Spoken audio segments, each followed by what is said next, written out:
Okay, well, I'm going to talk a little bit about the test investigation group, what we've been doing, what our purpose is, and if you have any questions about how you can get involved, or you have ideas about what you want us to do, certainly we're open to listening to that.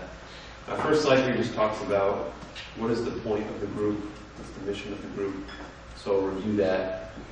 Really, we just want to be a forum or a hub where people can talk about test issues that they have with understanding how to test a particular specification, things that they think are unclear in a specification, things that they think that are unclear in one of the conformance test suite documents. This is a place where people can bring those issues up and talk about them, and hopefully be able to drive them, if necessary, back into the work groups to try and find a way to clarify the actual specifications. Most of the participants in the work group tend to be from test equipment companies or test services companies. And so it's an opportunity for them to sit together and talk about whether or not their solutions are actually meeting the requirements that are set out in the specification, and doing that in a cost-effective way. So what we mean by that, and where this will crop up later in some of the other presentations you're going to see tomorrow especially, one of the things that we've been trying to encourage some of the work groups to do is include some design for test inside their specification. And so getting the specifications to have things like test modes, loopbacks, error counters, things like that, that allows you to use the test equipment much more effectively and in a much more powerful way. So that's one of the things that the test work group is trying to do, is encourage more work groups to think about that and consider that. And we've had a fair amount of success doing that with Unipro and LLI. If you go through those specifications, you're going to see some nice test modes that are built in. Our third point here, we're interested in promoting testing within MIPI Alliance, and so we've worked with a marketing work group to do that, to do some press releases about the different interop workshops that have happened, and increase awareness there. And the fourth point is we want to be able to look at the PHI and protocol testing from a system perspective. So, you know, when the PHI work group sits down to write the MPI spec, they think primarily about the PHI. And when necessary, when prodded by the different protocol work groups, they'll include some allowances for them. When LLI work group or Unipro work group sits down, they're thinking primarily about the protocol. And then when we create the CTS based on those specifications, it's a protocol CTS, or it's a PHI CTS.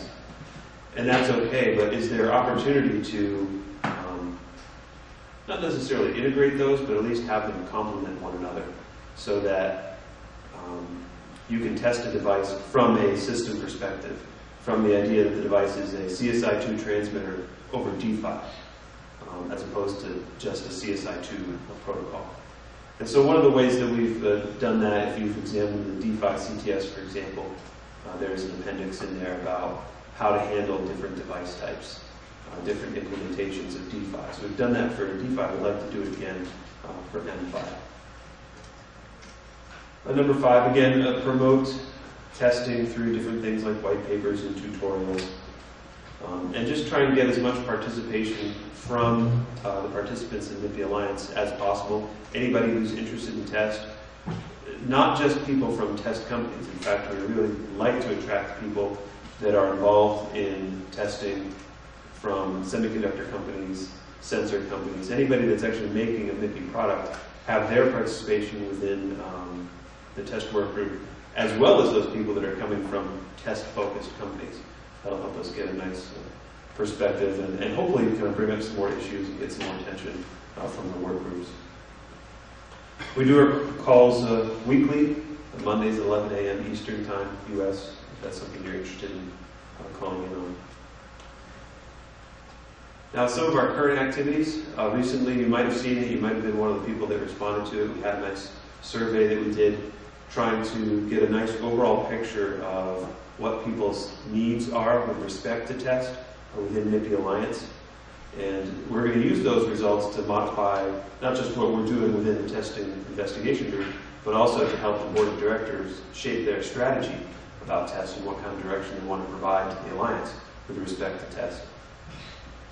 Something that we're also doing that you'll see probably pretty soon is we're doing an overhaul of the testing resources page within the MIPI member page. So if you had used that before, it was essentially just a long list of different conformance documents, MOIs, there was software you could download there. There was a lot of content, but it was kind of hard to navigate. It wasn't organized very well.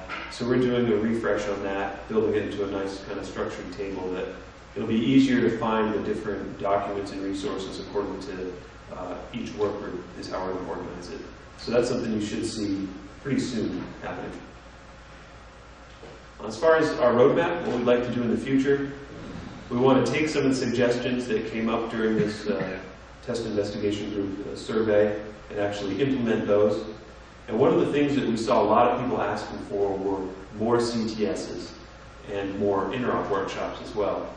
So we're trying to find ways to encourage the work groups to take on some of the load of creating those CTSs such that they're available at the right time. One of the biggest complaints about the CTS was that the specification will come out and then some indeterminate time later the CTS will come out. And people really wanted those things to happen at the same time because as soon as they start implementing that specification, they want to start testing as early as possible. So we're trying to find a way to do that to make sure that either that gap gets closed down, becomes shorter, or they're actually get released at the same time. Another thing is to encourage our test equipment manufacturers to make MOIs. And I should specify the difference between a CTS and an MOI instead of just throwing acronyms at you.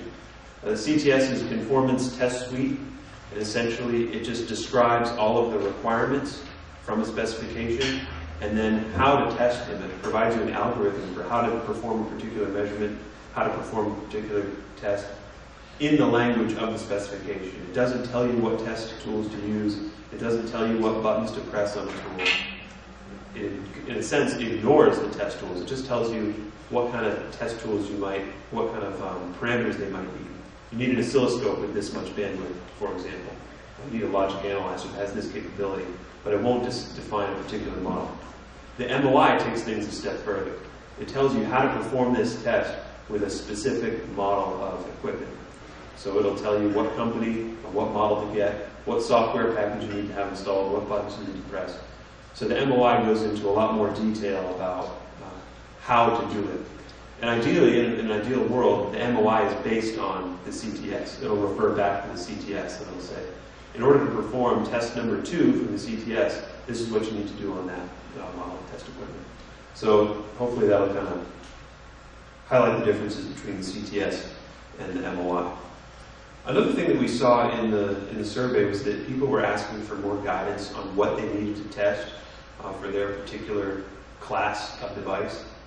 But in MIPI, there's not really approved types of products. There's lots of different ways people might choose to implement DeFi. There's lots of different ways that people might even integrate different protocols over DeFi. And so for some, it can be unclear either what CTSs they need to perform on their device or even what sections of a CTS they need to perform on their device. So one of the things we're going to undertake in the test investigation group is create some device profiles and then a nice public list for people, or public to MIPI members anyway, of different device types and then which CTS or CTS sections apply to that device to help people have some guidance on what they should be testing for their product. As I said before, we'd like to engage each work group with regard to creating these test materials, finding a way to do that, interacting with the work groups more, and continuing our work that we've done with Design for Test. Like I said, we've done it with Unipro and LOI, and we're trying to expand that out to other work groups, because we think that's something that really could benefit the entire MIPI community. Were there any questions with regard to what Test Investigation Group is doing, or what our purpose is, or ways you can be more involved?